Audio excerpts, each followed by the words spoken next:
Hi, good morning. April 3rdோட vlog தான் இது. இன்றைக்கி என்னோடய வீக் ஆஃப்.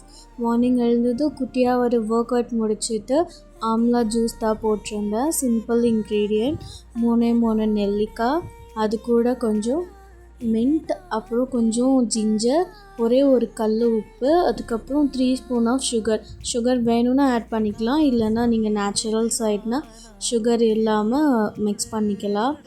ஹனி கூட ஆட் பண்ணிக்கலாம் அதில். அதுக்கப்புறம் அதை கிரைண்ட் பண்ணிவிட்டு ஃபில்ட்ரு பண்ணிவிட்டு ஒரு கிளாஸ் ஃபுல்லாக எடுத்துக்கிட்டேன். ரொம்ப ரெஃப்ரெஷிங்காக இருந்தது. மார்னிங் அதை முடிச்சுட்டு பிரேக்ஃபாஸ்ட் செய்கிறதுக்கு போயிட்டேன். ஆக்சுவலி இந்த வீக் டேஸ் விட வீக் ஆஃபில் தான் ரெஸ்ட் எடுக்கணும்னு தோணும், ஆனால் சீக்கிரமே முழிப்பு வந்துடும். அந்த மாதிரி தான் எனக்கும் எப்போவுமே ஆகும். உங்களுக்கும் அதே மாதிரினா கமெண்ட் பண்ணுங்கள். மார்னிங் பிரேக்ஃபாஸ்ட்டுக்கு பொங்கல் தான் ரெடி பண்ணியிருந்தேன். என்னோடய favourite and comfortable morning breakfast. எப்போது ஹோட்டலில் அந்த மாதிரி போனால் கூட மார்னிங் டிஃபன் எடுத்துக்கிறேன்னா பொங்கல் தான் ஆர்டர் பண்ணுவேன். அண்ட் மோரோவர் கீ பொங்கல் ரொம்ப ஃபேவரட். வீட்டில் தான் ரெடி பண்ணியிருந்தேன். ரெசிபி என்னென்னா, ஒரு டீஸ்பூன் கீ, கடுகு உளுந்து ஆட் பண்ணிவிட்டு சீரகம் போட்டுக்கிறணும்.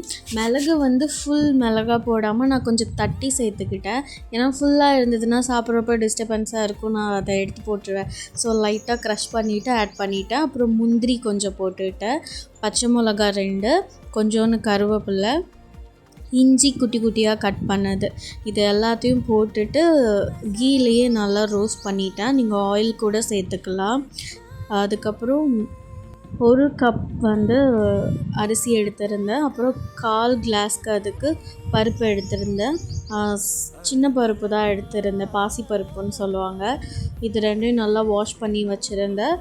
இந்த தாளிப்புக்கு அப்புறம் அரிசியும் பருப்பும் போட்டுட்டு தேவையான அளவுக்கு உப்பு போட்டுட்டு தண்ணி ஊற்றிட்டு 3 விசில் விட்டுட்டு பொங்கலை எடுத்துடலாம். அவ்வளோதான், பொங்கல் ரெடி. இதுக்கு கூடவே சாம்பாரும் சட்னியும் ரெடி பண்ணியிருந்தேன்.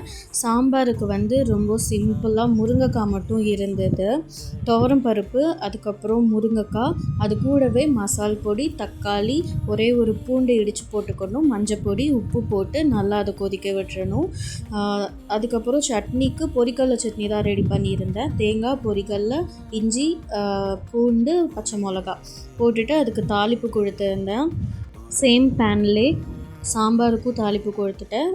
சாம்பாருக்கு அதே மாதிரி கடுகு, உளுந்து, சீரகம், சின்ன வெங்காயம், லைட்டாக பெருங்காயம், அதுக்கப்புறம் சாம்பார் மசால் பொடி இருக்கும்ல, அதை கொஞ்சம் சேர்த்துட்டு அதுக்கு தனியாக தாளிப்பு கொடுத்துட்டேன்.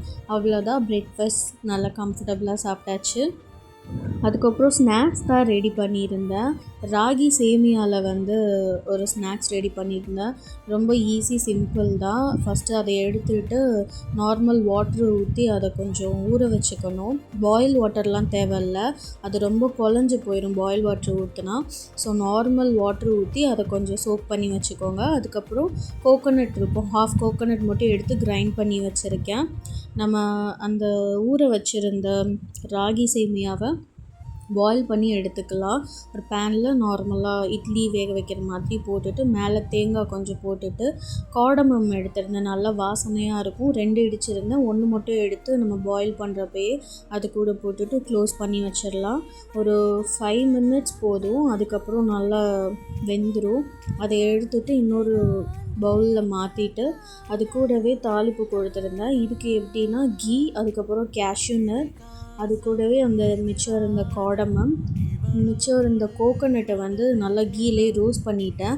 ஏன்னா ஈவினிங் வரைக்குமே இது கெட்டு போகாமல் இருக்கும், கீயில் நம்ம அந்த கோகோனட்டை ரோஸ்ட் பண்ணிட்டோன்னா. ஸோ அதுவும் போட்டுட்டு நம்மளோட அந்த மிக்ஸ் பாயில் பண்ணி வச்சுருந்தோம் இல்லையா ராகி சேமியா, அதையும் எடுத்து இதில் போட்டுட்டு லைட்டாக குக் பண்ணிக்கணும். ரொம்ப குக் பண்ணக்கூடாது, அது ஒரு மாதிரி கொலன்னு ஆயிடும். ஸோ லைட்டாக அப்படியே மேலாப்பில் கிளறி விட்டுட்டு லாஸ்ட்டாக நாட்டு சக்கரை, எனக்கு நாட்டு சக்கரை ரொம்ப பிடிக்கும், நீங்கள் நார்மல் சுகர் கூட எடுத்துக்கலாம். இன்றைக்கி டே இப்படி தான் இருந்தது. நாளைக்கு பார்க்கலாம். டாட்டா.